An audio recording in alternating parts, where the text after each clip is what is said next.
আবুল সরকার নামে যেই বেঈমান, যেই মুশরিক আল্লাহকে বিদ্রুপ করেছে, এর ফাঁসি, এর ন্যায্য বিচার, এর রাষ্ট্রীয় বিচার বাংলার জমিনে হতেই হবে। এটা হতেই হবে।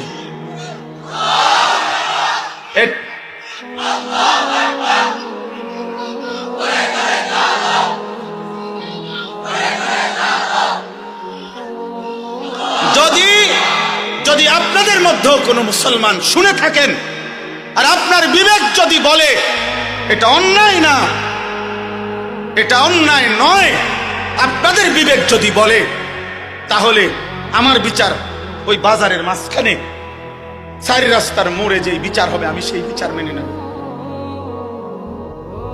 কিন্তু এই কথা সে বলতে পারে না।